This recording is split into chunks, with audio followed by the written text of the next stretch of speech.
let's get right to it. So the title of this session is Hellenism Then, Modernity Now. And the subtitle was The Challenge to Jewish Life During the Maccabean Period was Hellenism, to accept, reject, integrate it into Jewish life.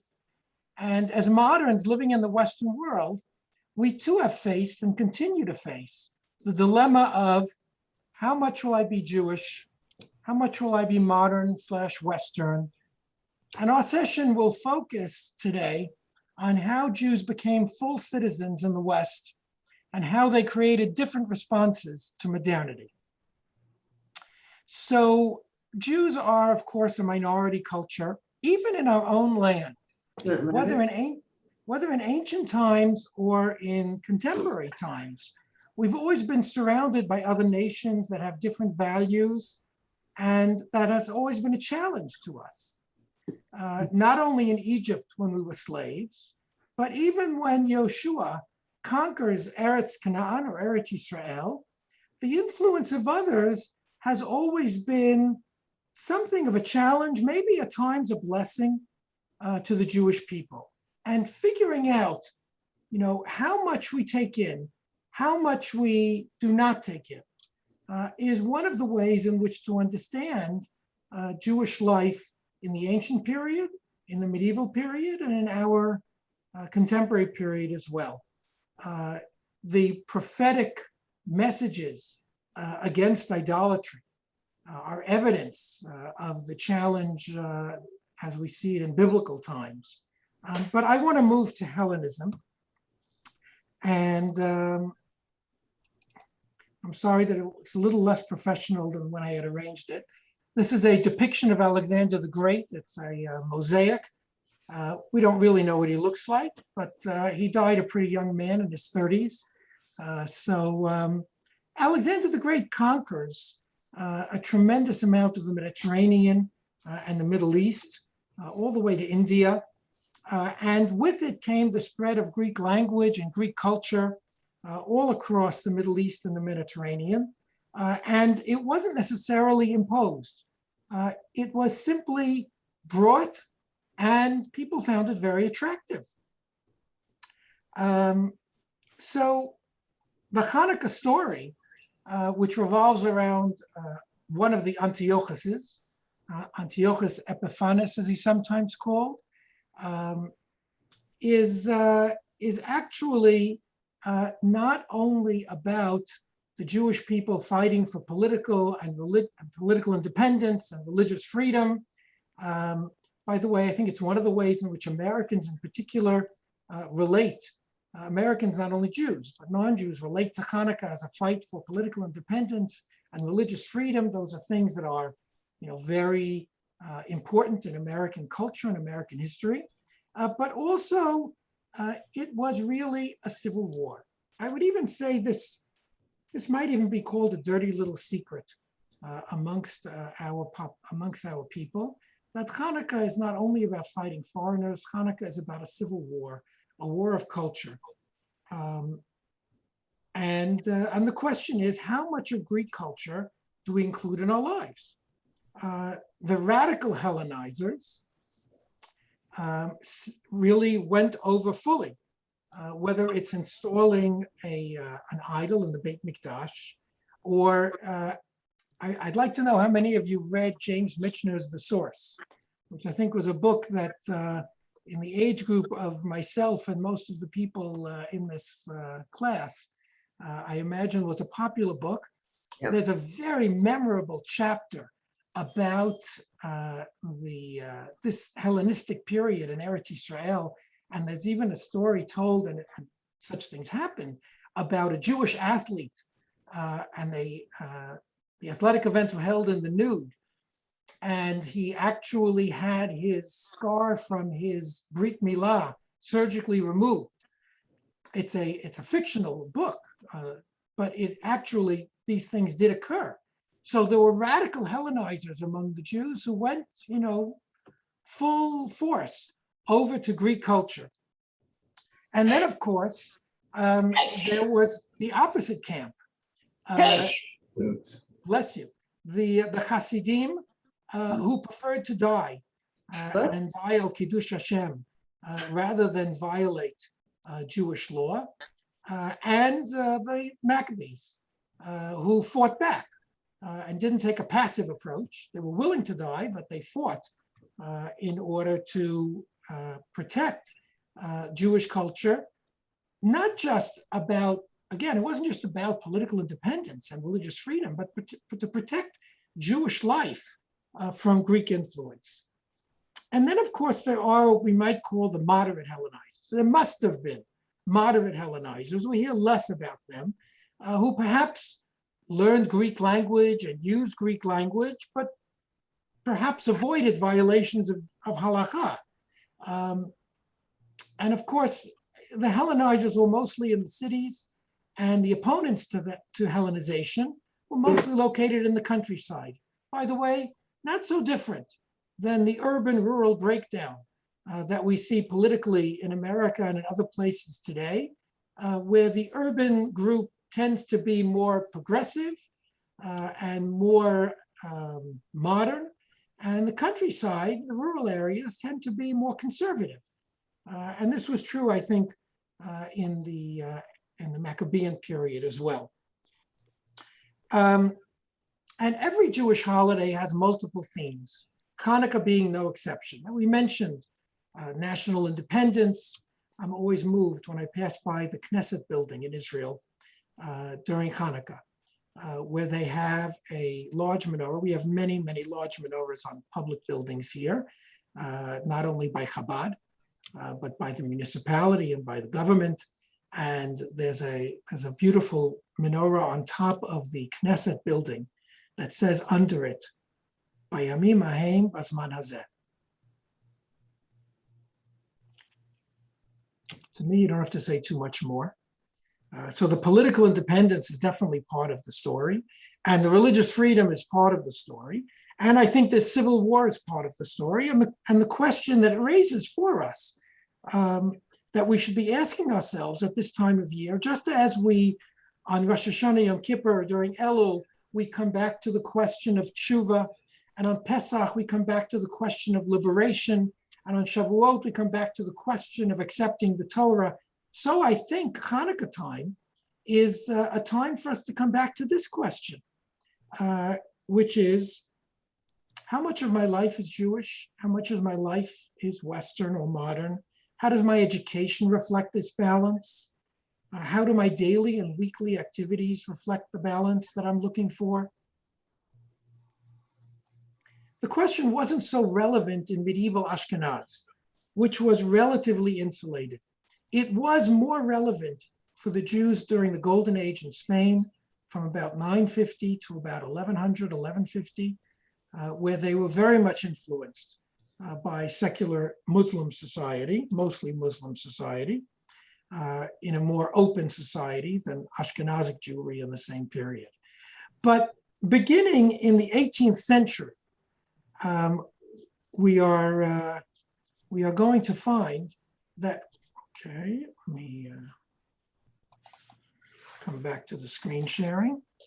Oh yeah, I am screen sharing, so where is it?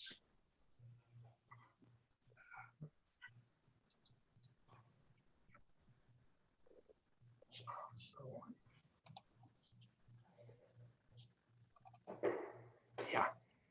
So we come back to the screen share, and you can see the figure of Moses Mendelssohn. Because the 18th century, the 1700s, is a major turning point in Jewish history, because there are forces from within and from without that are pushing the Jews or pulling the Jews to be more open to the secular influences of the Western world. And Moses Mendelssohn, who's considered to be the father of the Haskalah, was one of the most important figures here. But on the other hand, there were many Jews who by the 1700s are clamoring for acceptance and clamoring for equality in Europe, particularly in Germany. Mendelssohn is a remarkable figure. He was called the Jewish Socrates, He was one of the greatest philosophers of his time in Germany, so much so that there was a philosophy contest held in Germany in which he participated. He won first prize. Second prize went to a man named Immanuel Kant. So just to give you a sense of his place amongst German philosophers in the 18th century, Mendelssohn was not just small time. He was big time in the eyes of German philosophers. Of course, they considered him the exception Jew. But nonetheless, Mendelssohn fights for acceptance and equality within German society. He's not successful during his lifetime, but he does that. But he also is trying to open the doors of secular learning to the Jews of Germany. And he does so, first of all, by translating the Torah into German and to writing a commentary on it in German. He remains observant during his lifetime. He might have some more off the mainstream ideas, but for the most part, he lives an observant life. Tragically, most of his children and all but one of his grandchildren convert to Christianity. But that is part of the story of what's going on within, meaning the desire to break down the figurative ghetto walls, the mental ghetto, that Jews should be more exposed to the society in which they lived, its language, its culture. France in the 18th century, on the other hand, is a story more about the fight for emancipation, the battle for recognition from without, the breaking down of the ghetto walls, literally, and allowing Jews to live and to practice professions according to their liking and without restrictions. Of course, the French Revolution is a product in part of the French Enlightenment, the Age of Reason, and the slogan of the revolution, liberty, equality, fraternity, is of course very important and influences the revolutionary ideals. Here is a picture of the French National Assembly, called together by King Louis XVI. He didn't realize he was playing with fire. He called it together as a States General. In the end, they said, we're not moving until we write a constitution for France. That's the beginning of the revolution. Ultimately, he will lose his head. But what I want to focus on is the question of the emancipation of the Jews, granting them civil rights, granting them equality. And if so, the French National Assembly would seem to do so. Here it is, the Declaration of the Rights of Man, August 1789. The National Assembly proclaims, all men are born and remain free and equal in rights. No person shall be molested for his opinions, even such as are religious. Sounds like a done deal, equality. And by the way, when they said men, they meant men. They weren't using it as humans. They meant men. They were not granting women equal rights.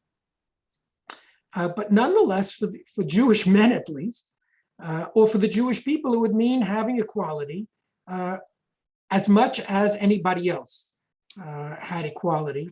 If it was just the men, it was just the men. But nonetheless, it would be a major step forward for the Jewish people if they wanted to be recognized and accepted in the Western society, in France in particular here. And this question of emancipating the Jews, of granting them equality, is actually the question of the 19th century in Europe. For most of the 19th century, all across Europe, this question will be debated. France in 1789, I know it's a little before the 19th century, France in 1789 will be the first country in Europe to grant the Jews equality. But almost every other country, until Russia in 1917 with the Russian Revolution, almost every other country is going to grant the Jews equality Every one of those countries will go through the same questions and the same debate, just about, as the French National Assembly will, and as we'll see.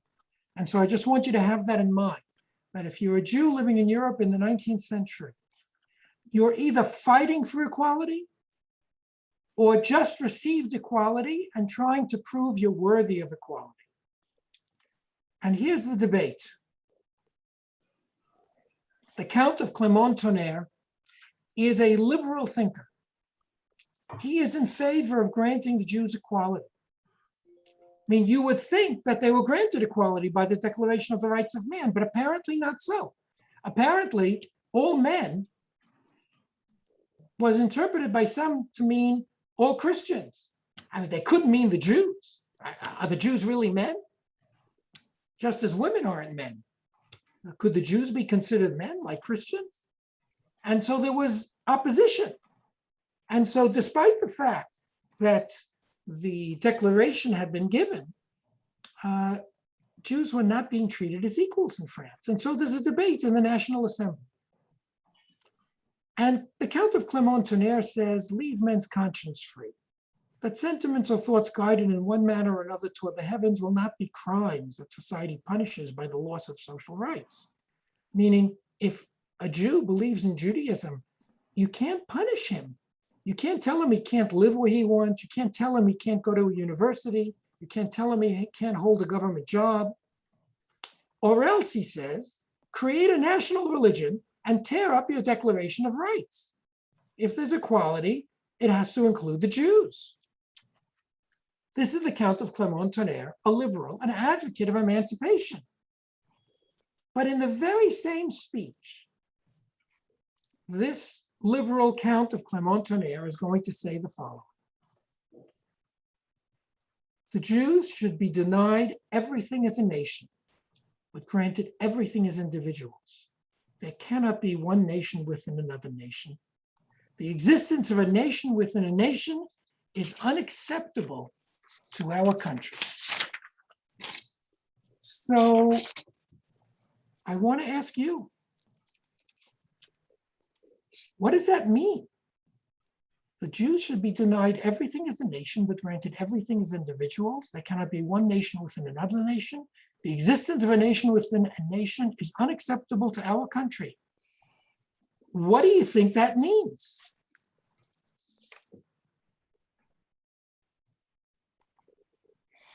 Go ahead, Carol. Individual rights.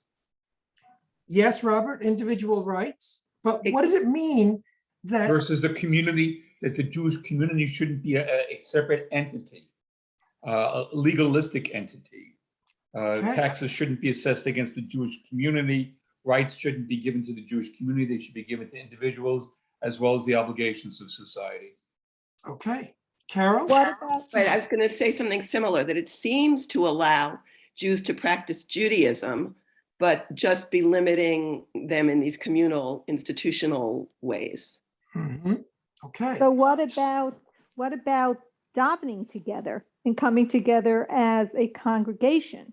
Mm-hmm. Would that be allowed, or do you have to daven in your home alone? Okay. I mean, it takes So- away part of the actual Jewish identity, which is community. Okay, Risa raises a question, and it's a broader question. Let me first address what Robert and Carol said, and we'll come back to Risa in a moment. What Robert was referring to was the fact that in medieval society, by the way, not only amongst Ashkenazim, but also amongst Sephardim living in Muslim lands, the Jews had autonomy. The Jewish community was autonomous, meaning, as Robert said, the Jewish community was taxed. The Jewish community was held responsible for the actions of its members. And the members of the community were subject to the community. So for example, if the Jewish Kehillah of Paris decided that they were going to levy taxes on everybody on Shabbos candles, which was a typical tax in those days for a community, and somebody refused to pay it, well, the Jewish community could actually call in the king's soldiers to enforce that rule. Or if somebody refused to send their sons to some kind of Talmud Torah in order to learn basic Jewish literacy, and that was a requirement of the community, well, the community could censure that person, not only through a cherem of some kind, but also they could literally call the king's men in, and the king would enforce the Jewish community laws. So this was not unusual in the medieval world. There were other groups too that had autonomy. The clergy had autonomy. They couldn't be taxed. They had their own courts, their own laws. They were autonomous of the king. And the guilds were also autonomous. The guilds could decide what the prices were for haircutting or for whatever work they did. I'm thinking of haircutting because of the barbers of Seville. You know, if the barbers of Seville decided that the price is going to be X and the style of haircutting would be Y, and the apprenticeship should last Z number of years, that was the rule. The king could not interfere with it. So autonomy was characteristic of medieval European life, and it was characteristic of Jewish communal life.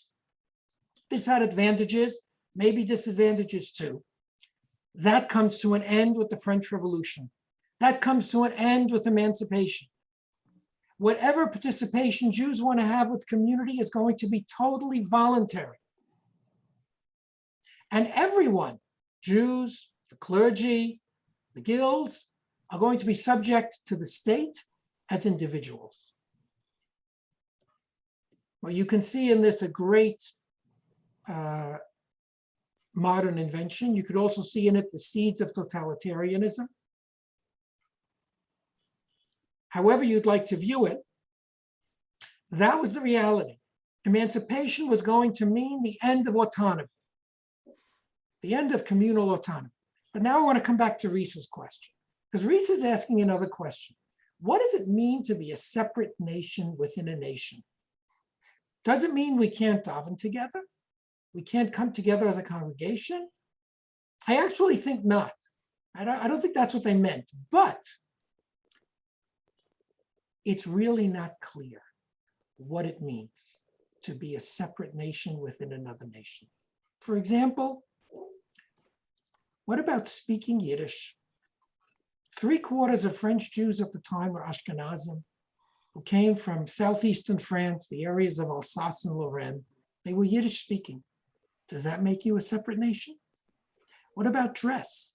If you wear distinctive dress that's different than what Frenchmen wear, does that make you a separate nation? What about eating habits? If you won't eat in a Frenchman's home, does that make you a separate nation? Or what about marriage? If you won't marry into a French family, does that mean that you're a separate nation? This is a question that doesn't have a single answer, but it is the question that Jews will be asking themselves in the wake of emancipation. What did they mean when they said, we can't be a separate nation?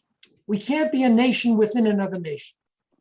What can we do? What can't we do to be good Jews and good Frenchmen? Nora, you've been very patient. Wait, unmute yourself first. So I'm listening to all this, and on one hand, we still have those issues. And when you talk about, and maybe even more pronounced than the way you describe it as communities, we've self-imposed a ghetto amongst ourselves. If we're speaking a different language and going to different schools and having a different work schedule and eating different foods and needing different stores, then we've created an invisible wall around ourselves. And my question for you is going to be, the prayer for a return to Zion. I don't know what strength or not. I mean, you had Herzl, 100 years later or whatever, but when that's always the debate, is Judaism a religion or a nationality? And where is that line? And how do you, and it's apropos to today in terms of assimilation, Nora, thank you for providing the perfect segue. Okay. Because in the debate, there's another side. The Bishop of Nancy, who was against the emancipation. So I just give you a little excerpt here, but he says basically, you know, the Jews are people and they deserve some kind of redress of their grievances. But, and now I come to the slide, must one admit into the family a tribe that is a stranger to oneself, that constantly turns its eyes toward another homeland, that aspires to abandon the land that supports it, meaning France? Do we have to grant them equality if they're not really Frenchmen? If they daven to return to their ancestral home, which is not France?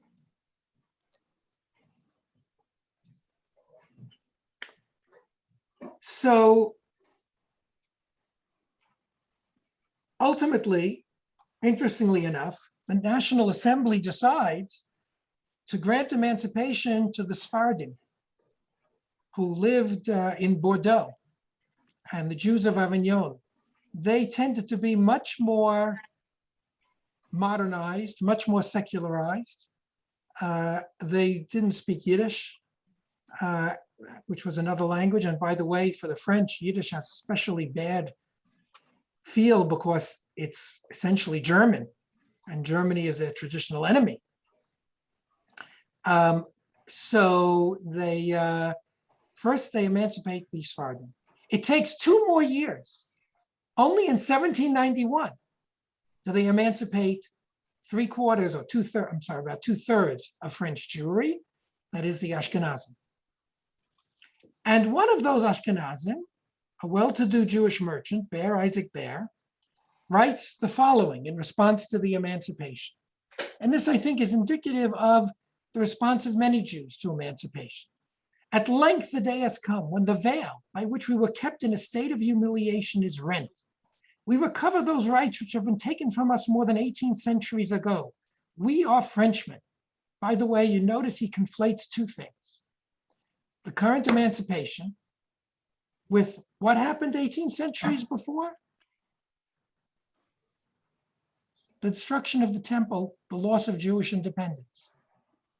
He's equating Jewish independence in its own land with having equality in France.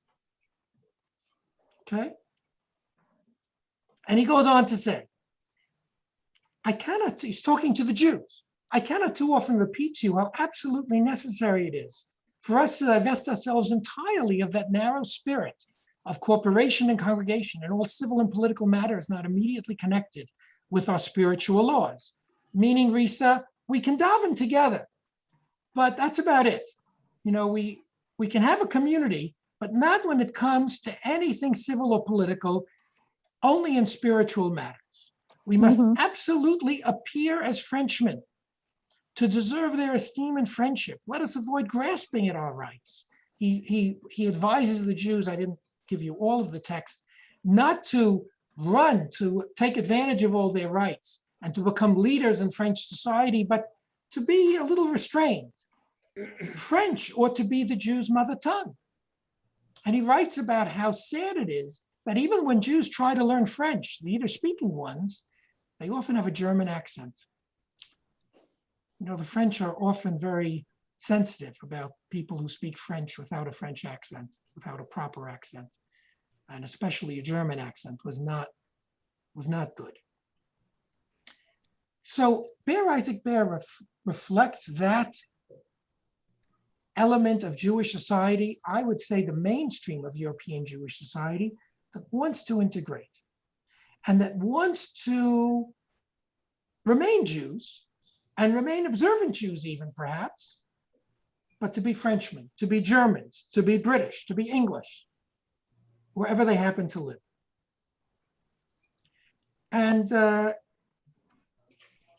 I'd like to outline, so I'm mindful of the time because I apologize for being late, 5 different responses to the emancipation. Reform Judaism, positive historical Judaism, which we call conservative Judaism today, neo-Orthodoxy, which we call modern Orthodoxy today, Haredi Judaism, and conversion. These were 5 responses to emancipation. All of those denominations, the first 4, all developed in the 19th century. Conversion is not a new phenomenon, but becomes much more widespread. And I want to start with the last one, with conversion. And I want to use the example of Heinrich Heine. Heinrich Heine, the great German poet, one of the most important German literary figures, is born a Jew. And Heinrich Heine, when he's a young man, is accepted to law school because Napoleon has liberated the part of Germany where he lives and has imposed the Napoleonic Code, which includes equality for the Jews. He's accepted to law school. He goes to law school. But then Napoleon is defeated. And the rights of the Jews in Germany are revoked. He cannot sit to take the bar exam. He's finished law school and he can't take the bar exam. Well, he was already relatively secular. And he says, he writes in his diary, not these words, but almost these words, what the heck? He converts. He converts in order to be able to take the bar exam. Of course, he's very unhappy. He doesn't want to become a lawyer. He's a writer. But, and he writes later in his diary his regrets about his conversion. But Heinrich Heine is one of, we estimate, tens of thousands of German Jews, German, Austrian, mostly Central European Jews, who convert to Christianity in the 19th century because they're desperate for that equality. And even after they get legal equality, for social acceptance. The 19th century into the early 20th century, we're talking about tens of thousands of Jews who are not forcibly converted. That was a phenomenon that existed in Christian Europe before. But for such large numbers to convert willingly was something relatively new. And here are two products, Madeleine Albright and John Kerry. I think some of you may remember, I think it was in the 1990s, when these two separate stories came out that they have Jewish ancestors who converted to Christianity. And they claimed, each of them, they didn't know about it. It's possible. But these are just two prominent examples of people who, a few generations later, perhaps didn't know, or didn't want to know, or didn't want to say that they had Jewish ancestors. So that was the first, really the last category, conversion, but I wanted to deal with that first, because it's against that background, as well as the desire for emancipation, that we come to the Reform movement in Germany. The Reform movement in Germany begins in the early 1800s. And, there are, initially, it's not an organized group. It's one shul and another shul, first in Hamburg, then in Berlin. They wanted to increase the aesthetics of prayer. They felt there was no decorum in the traditional shul, too much talking, and also a cacophony of voices. It wasn't regulated. They introduced an organ. To them, that was part of the decorum and the beauty of a service. They gave the sermon in German. And there were some, like Rabbi Samuel Holtheim, who were more radical reformers, who actually wanted to eliminate all of what they called the anachronisms of Jewish life. And Jewish life should be based on reason alone. Remember, it's the age of reason that preceded them, the Enlightenment. They proposed moving Shabbat to Sunday. They proposed eliminating Brit Milah. That would certainly eliminate a difference, a separateness. They want to eliminate Hebrew as the language of prayer. Not only because increasing numbers of German Jews don't know what the Hebrew means. That's one reason. But a second reason is that the language of prayer, language is very much tied to nationalism. Going back to Martin Luther in Germany and the Protestant Reformation in the 1500s, where he changed the language from Latin, the language of prayer, from Latin to German, as a sign of German nationality and fealty to the German princes rather than the Pope. And as someone said, I think it was it Nora who said it? Yes, it was Nora, I think, who said it. They also eliminate all references to Zion. all the ideas of Shivat Zion, of the return to the land of Israel. They eliminate them from the prayer book. They change the name of the synagogue to a temple. Because, as the rabbi in Stuttgart said in dedicating the Stuttgart temple, Stuttgart is our Jerusalem. And if Stuttgart is our Jerusalem, then our synagogue is the temple. It's our mikdash, not a mikdash ma'at. It's our mikdash. In fact, the elimination of the second day of Yom Tov Sheni Shel Galuyot, is not only born out of practical views, because it made it harder for people who were store owners or who wanted to work, but it's also ideological. We're not in Galut. Stuttgart is our Jerusalem.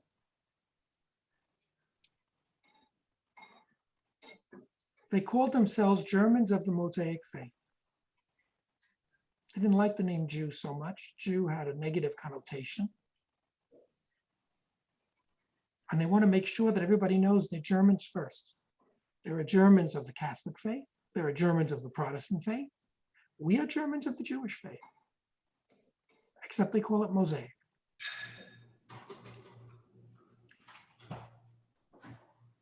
Rabbi Samuel Holtheim at the Brunswick Conference of Reformed Rabbis in 1844 says, anything which contradicts the religious consciousness of the present age has no authority for us. Meaning, we go according to the zeitgeist. We go according to the spirit of the age. And if there is something in tradition that doesn't jive with the spirit of the age, we'll eliminate it. This leads to a reaction.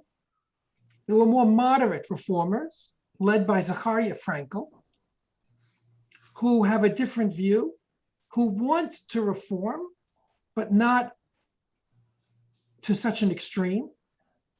And he forms what he calls the positive historical denomination of Judaism, what we call the conservative movement. And conservative makes sense. It's relative to reform, it's conservative. It's advocating less change, slower change. And then, of course, there's the figure of Samson Raphael Hirsch, Frankfurt, Germany, where he founds what's called modern Orthodoxy today, neo-Orthodoxy then. Samson Raphael Hirsch, who had a university education himself, which was extremely rare for Orthodox rabbis at the time, who believed in Yafet Talmud Torah im Derech Eretz, that Talmud Torah is beautiful when combined with the way of the land. And the way of the land, he didn't take to mean Derech Eretz, manners or etiquette, and he didn't take it to mean work, which is another way you can understand it. Derech Eretz meaning the way of the land, the way of the people around us. And so he founds a school in his congregation that teaches both Jewish and secular studies. He gives his sermon in German. These are innovations. They may not be as radical as the Reform innovations, and he certainly maintains a loyalty to the 613 mitzvot. That is, we can't compromise on our observance of mitzvot. But there are elements of secular language and secular culture that can be part of our lives and can enrich our lives. Which leads us to the last figure, the last denomination, I will call it, and that is Haredi Judaism. The Chatam Sofer, Rav Moshe Sofer of Pressburg, or Bratislava, as we call it today, in Slovakia, one of the leading rabbis of the 19th century. The Chatam Sofer comes out against reforms of any kind, changes of any kind, under the slogan of Chadash Asur min haTorah. New is forbidden by the Torah. And I would argue that Haredi Judaism is in certain ways in continuity with Orthodox Judaism at the time, but also a reaction to reform. And basically says it's a slippery slope. Even if you're Samson Raphael Hirsch and you're Shomer Shabbat and Shomer Torah and Shomer Mitzvot, if you start making those changes, you'll see it's a slippery slope. We will lose the Jewish people.